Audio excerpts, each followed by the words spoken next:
paz para todos, que Deus abençoe, seja bem-vindo no meu canal, eu sou a Viviane Ramos e hoje eu vou estar passando a lição de número 5, vai até o final que eu vou passar as perguntas e respostas também, e diz assim o tema dom de elocução, é muito importante essa lição. Diz assim, textuado, porque o que fala em língua estranha não fala aos homens, senão a Deus, porque ninguém o entende, e em espírito fala de ministério. Mas o que profetiza fala aos homens para edificação, exortação e consolação. 1 Coríntios, capítulo 14, versículos 2 e 3. E aí diz também a verdade prática. Os dons de profecia, de variedade de língua e de interpretação das línguas são para edificar, exortar, consolar a igreja de Cristo. Então, se vocês prestarem atenção, vão ver que o objetivo é esse, né? Edificar, exortar e consolar o servo do Senhor Jesus, né? É esse o objetivo dos dons espirituais. E aí, então, continuando aqui nessa lição, diz que o estudo dessa lição, nessa semana, concentra-se em 3 dons classificados como de elocução: profecia, variedade de língua, interpretação de língua. Os propósitos desses dons espirituais são os de edificar, exaltar, consolar a igreja de Cristo.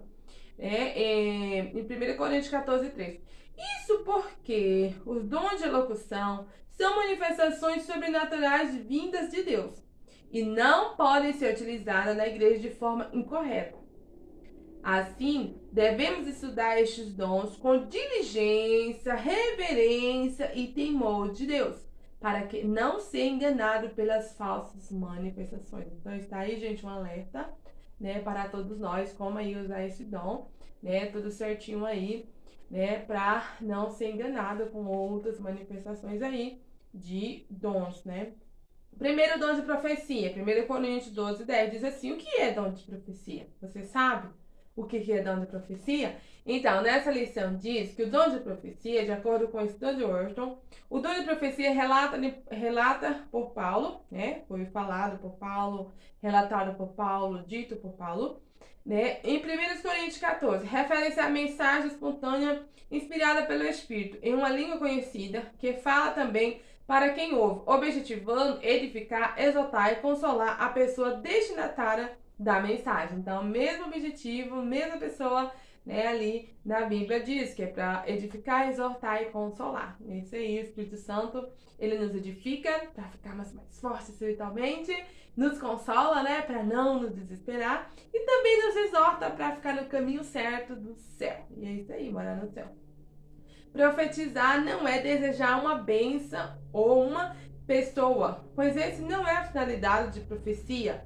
Ou seja, profetizar não é desejar, tem que casar com fulano, Ou então, eu quero comprar tal coisa. Não. Diz assim, profetizar não é desejar uma bênção ou uma pessoa, pois essa não é a finalidade da profecia, A finalidade da profecia é o quê? Exortar, e também consolar, Como eu já li aqui de várias vezes, desde o textuário que eu estou lendo.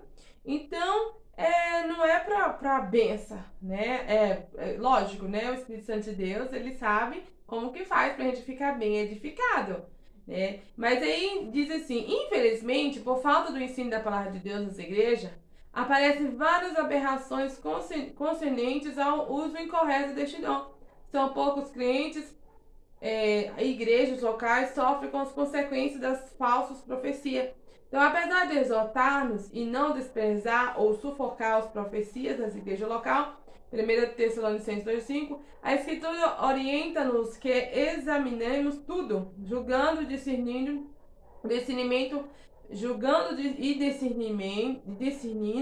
pelo Espírito que está por trás das mensagens.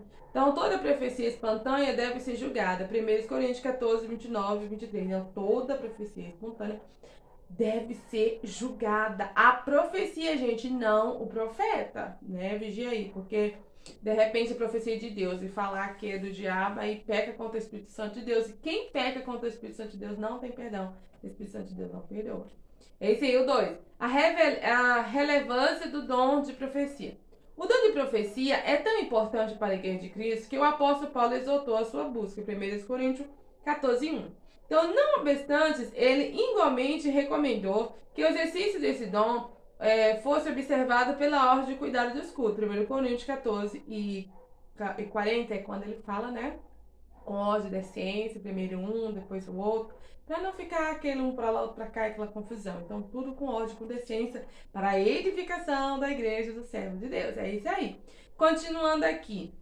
E os crentes de Corinto deveriam julgar as profecias quanto ao seu conteúdo e a origem de onde elas procedem. 1 Coríntios 14:29. Então, o conteúdo da profecia deve ser julgado e o local, né, de onde procederam essas profecias, e não o profeta. Pois eles possuem 3 fontes distintas: Deus, o homem ou o diabo. Então, por que a profecia tem que ser julgada? Porque, de repente, a profecia foi do homem, né? E os falaram, já profetiza de olhos abertos, né? Então, por que a profecia tem que ser julgada? Porque é de Deus, né? Coisa linda, maravilhosa, quando é de Deus, ela se cumpre. Aleluia, Jesus. E por que tem que ser julgada? Porque de repente é do diabo e a gente pensa que é de Deus. Então, tem que ser julgada, conferida e corrigida para não ser enganada. Aí, continuando aqui.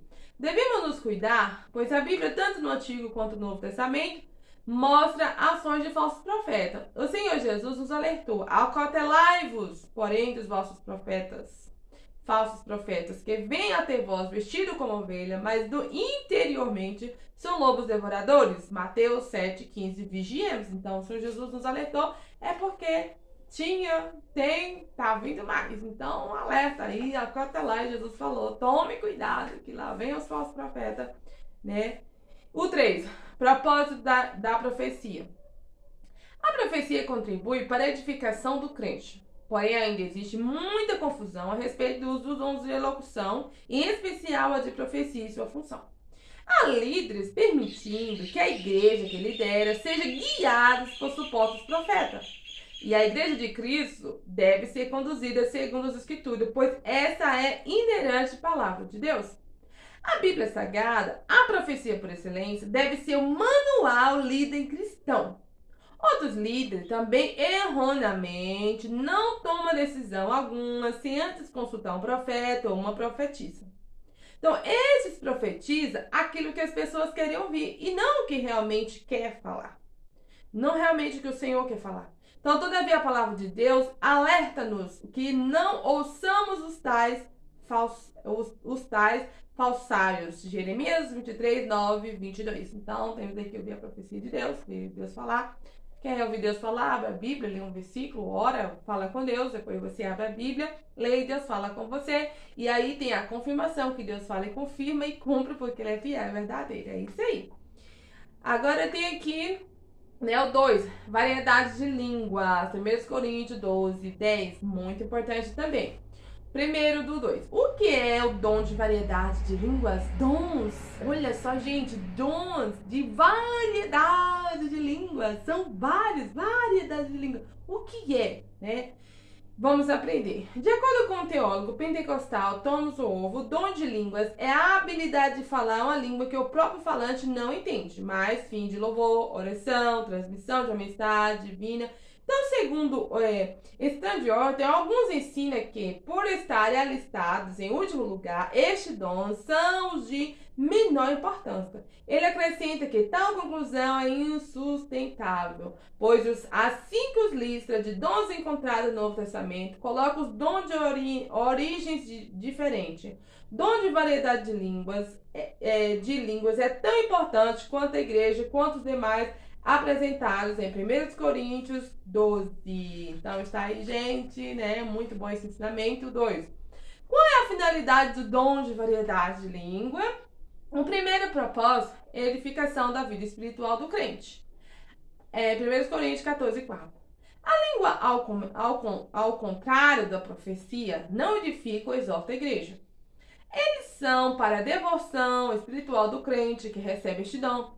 À medida que o servo de Deus fala em língua estranha, vai sendo também edificado, pois o Espírito Santo toca e renova diretamente. 1 Coríntios 14:2. Então, se você estiver vendo aí alguém orando, falando em língua estranha sozinha, não pense que está doido, ou se alterar e falar em língua estranha, se alegra ele sozinho na oração, principalmente na oração, Não pense que está louco, está doido. Não.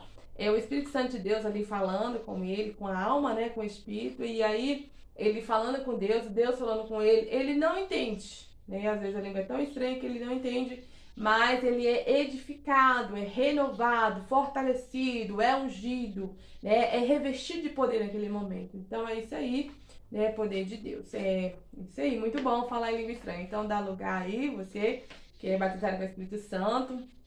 Quem não é, busca para Deus te batizar, né? E busca o Senhor, porque é muito bom, né, sentir a presença de Deus. O 3, atualidade do dom. É preciso deixar claro que a variedade de língua não é um fenômeno exclusivo do período apostólico. O Senhor continua abençoando os crentes com este dom, cremos que assim o fará até a sua vinda. No dia do Pentecostes, todos os crentes reunidos no cenáculo foram batizados com o Espírito Santo e falaram noutras línguas pelo Espírito. Atos 1:4. Oh, glória a Deus, aleluia. Todos. Então, foi uma variedade de língua, como se fosse um coral de línguas estranhas. Todos foram edificados ali com o poder de Deus. Aleluia, Jesus. Foi muito bom. Então, é um dom tão útil à vida espiritual, à vida pessoal do crente em nossos dias, quanto foi no dia da igreja primitiva. Então, é muito importante, né, falar a língua estranha, sermos renovados por Deus, sentimos aí a presença do Senhor. O 3, interpretação de línguas. 1 Coríntios 12:10. Gente, esse dom é muito bom também, muito excelente. Diz assim, a definição do dom. Ou seja, quando eu sei que aquela língua ali é do capeta, quando eu sei que aquela língua é de Deus, ou que aquela língua é inglês, espanhol, português, né? Vamos aí aprender. Então, ouve, ensina que a interpretação de língua é a habilidade de interpretar no próprio vernáculo aquilo que foi pronunciado em línguas. Na igreja de Coríntio havia certa desordem no culto em relação aos dons espirituais. Por isso, Paulo nos advertiu dizendo, se alguém fala em língua estranha, faça-se por 2 ou quanto muito 3. E por sua vez, e haja intérprete. Olha, gente, que organização do culto. Se for entregar profecias, entrega 1, 2, um profeta levanta, 2, no máximo 3.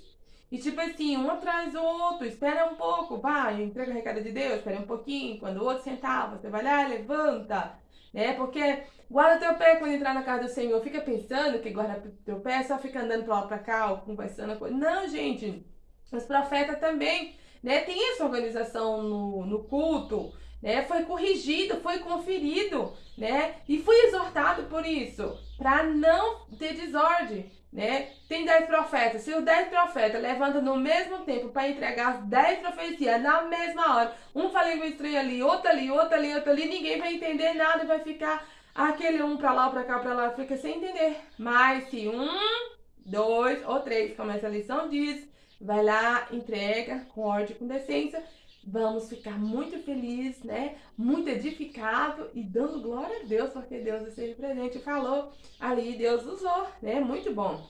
Então está aqui, se você não sabia, fica sabendo, né? Se alguém falar língua estranha, faça-se isso por 2, ou quanto muito 3. E por sua vez, quer dizer, a hora que o outro terminar, sentar lá, vai o outro profeta, quando o outro profeta sentar, aí levanta o outro profeta e vai entregar a profecia, né? Que haja intérprete. Já pensou? Se não vem intérprete, porque profecia, né? Profecia de línguas é bom, língua estranha, muito bom. Quando já via coisa linda, maravilhosa, quando alguém começa a falar língua estranha e levanta o outro lá e começa a interpretar, gente, é muito lindo, muito edificante, né? Mas já pensou se 10 pessoas levantam de vez, falam língua estranha e fala, ali o do outro vai, aí, tipo assim, se um quiser interpretar o daqui, não vai dar conta de interpretar os outros 9 lá. Aí vai ficar, sabe? Então, aí Deus deu um recado ali, um alerta de vida ou morte, e ninguém ouviu, ninguém ficou sabendo, porque o que tinha o dom de interpretar não deu para ouvir aquela língua estranha, ou seja, porque não tinha ordem, não tinha decência, todos falaram ao mesmo tempo.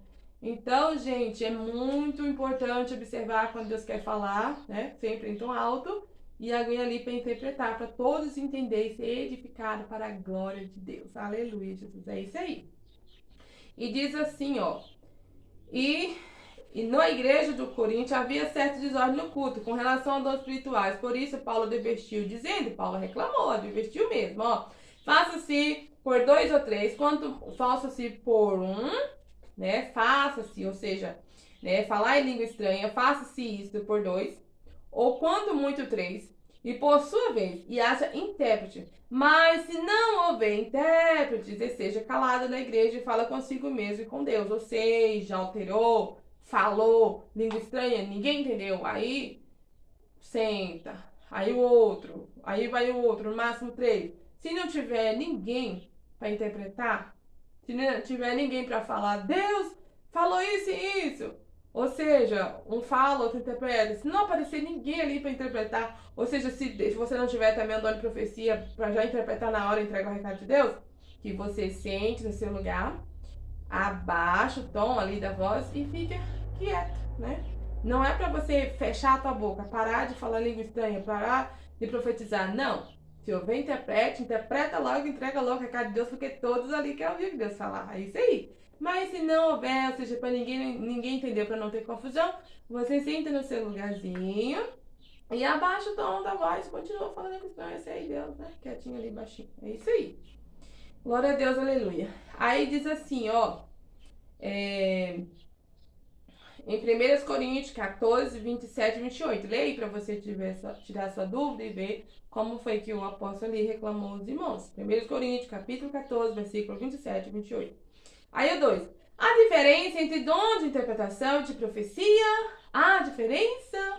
Vamos aprender. Embora haja semelhança, são dons distintos. O dom de interpretação de línguas necessita de outra pessoa. Também a capacidade pelo Espírito Santo para interpretar a mensagem da igreja para ser edificada.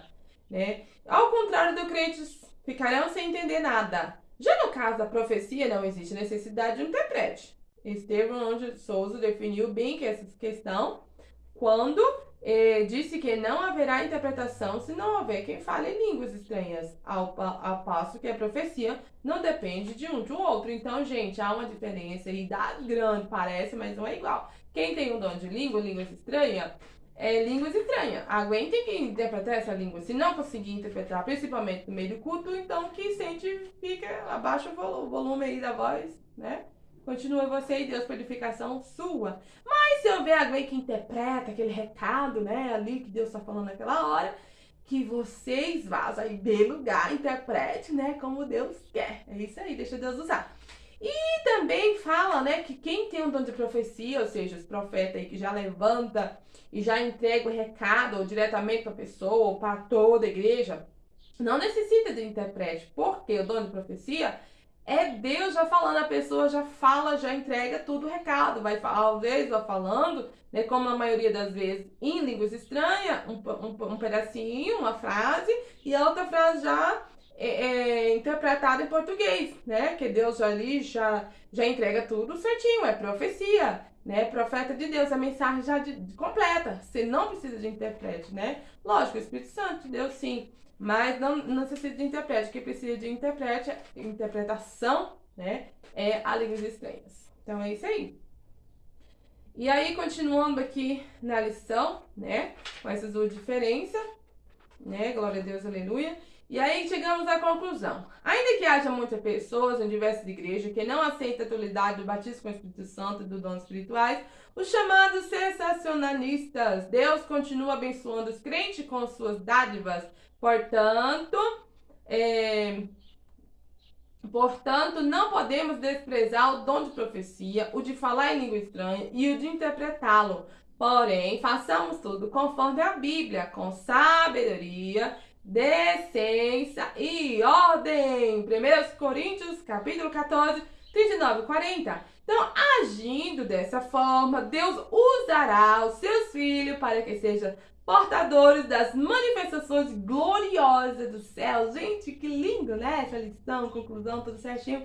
Então está aí, irmãos, Deus já te batizou, Deus quer te usar, deixa Deus te usar. Você que tem o dom aí de interpretação, quando aguenta se levantar para falar língua estranha, interprete, não tenha vergonha, viu? Levanta aí, interprete, entrega o recado de Deus, tudo aquilo que está sendo falado ali, né? E você aí que tem um dom de profecia, não enterra seus talentos, entrega as profecias, porque é para edificação da igreja, para consolação, para edificar e para exaltar e tudo para a glória de Deus. É isso aí, Deus abençoe. Agora as perguntas e respostas. A respeito do dom de locução, responda. Primeira pergunta. Quais são os propósitos das profecias? Exortar, consolar e edificar. Segunda pergunta. Quais são as três fontes de onde vem e procede a profecia? Deus, o homem ou o diabo? Terceira pergunta. Segundo a teologia Tom Wolfe, o que é o dom de língua? É a habilidade de falar em línguas que o próprio falante não entende, mas fins de louvor, oração ou transmissão de uma mensagem divina. Quarta pergunta. Qual é a finalidade principal do dom de variedade de línguas? É a edificação da vida espiritual do crente. Quinta e última pergunta. Define de acordo com a lição o dom de interpretação de língua. É a habilidade de interpretar no próprio vernáculo aquilo que foi pronunciado em línguas. Então está aí, gente, as perguntas e respostas. Que Deus os abençoe.